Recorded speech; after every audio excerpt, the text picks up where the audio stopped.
Taka mai te auahi mo te ara ihi koia e winitana. And we have grown to become the most successful new political party in New Zealand's history.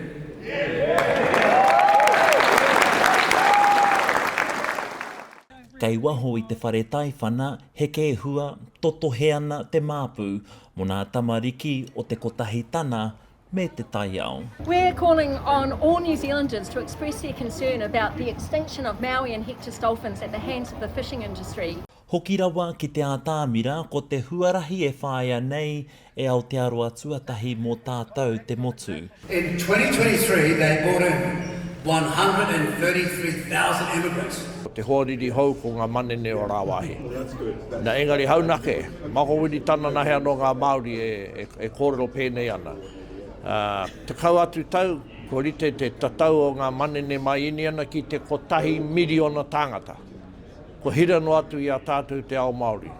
Kei te aro atu te rangatahi, rātou ka pōti mo te wā tuatahi.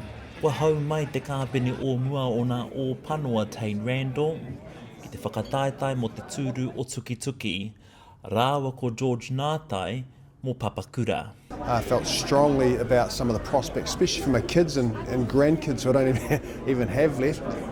And thought, well, no point in complaining about it. Don't sit on the couch, get off the couch and throw my hat in the ring.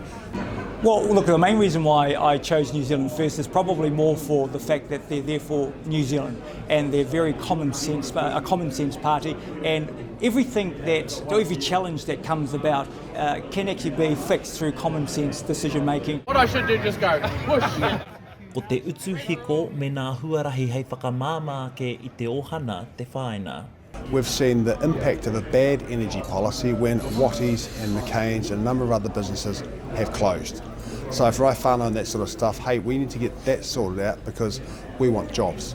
Amongst anything else, that's the one I'm concentrating on. Ko te hauora o te tangata hoki e kaha ki te anei.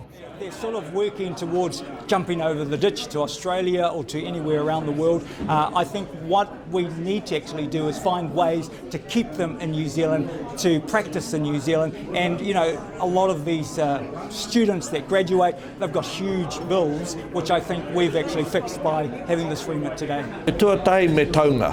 Pēhea rānei te tū I roto I te whare pāremata, pēhea rānei te whakatairanga I ngā kaupapa o te pāti ki wāinga tonu I te pāpōri. Koni atu I tērā, me whakaki e rātou ko te kete, ki te mātauranga ma te wheako. Taroi Black. Mātuia.